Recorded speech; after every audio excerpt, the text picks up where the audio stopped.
નવસારી નગરપાલિકામાંથી મહાનગરપાલિકા બની ગયા પછી પણ શહેરી સુવિધાઓની દયનીય સ્થિતિ જોવા મળી રહી છે। 5 વર્ષ પહેલા કરોડો રૂપિયાના ખર્ચે શરૂ કરાયેલી સિટી બસ સેવા હજુ પણ અવ્યવસ્થિત છે। આજ દિન સુધી શહેરમાં એક પણ બસ સ્ટોપ કે બસ શેલ્ટરનું નિર્માણ નથી કરાયું। બસ સ્ટોપના અભાવે મુસાફરોએ ધોમધકતા તડકામાં અને ચોમાસાના વરસાદમાં ખુલ્લા રસ્તા પર ઉભા રહીને બસની રાહ જોવી પડે છે।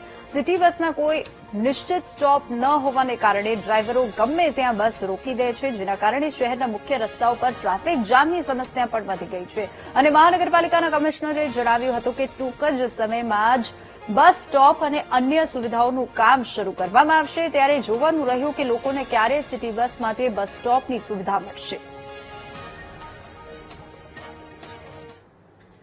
કોઈપણ જગ્યાએ પિકઅપ ડ્રોપના કોઈપણ દિશા ઉલ્લેખો કરવામાં નથી આવ્યા। કોઈ જગ્યાએ પિકઅપ ડ્રોપના કોઈ જગ્યાએ સ્ટેન્ડ ઉભા નથી, સ્ટેશન એ રીતે ઉભા નથી કરવામાં આવ્યા।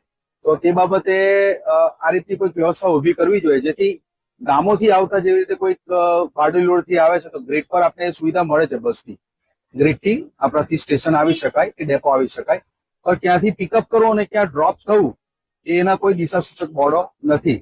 તો આ બાબતે નવસારી મહાનગરપાલિકા જયારે આ સુવિધા આપી રહી છે ત્યારે આ પણ જે અસુવિધા છે એને પણ ધ્યાને લેવી જોઈએ।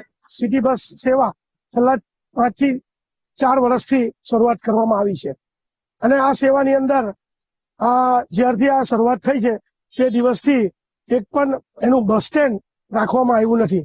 આપણે જાણીએ છીએ આપણું નવસારી થોડું સાંકડું છે અને તેની અંદર આવી સુવિધા જયારે શરૂ કરવામાં આવે તો ચોક્કસ પ્લાન હેઠળ ત્યાં આગળ બસ સ્ટોપ એના નિયુક્ત કરવામાં આવવા જોઈએ અને જેથી કરીને બસ ત્યાં આગળ ઉભી રહે અને ટ્રાફિકનું ભારણ ન થાય। એટલે ટોટલ આપણે 19 સિટી બસો ચાલે છે અને 10 એક રૂટ આપણે કાર્યરત છે। અત્યારે સિટી બસનું એક સ્ટેન્ડ જે છે એ અત્યારે અંડર કન્સ્ટ્રક્શન છે, એ ટૂંક સમયમાં આપણે પૂર્ણ કરીશું।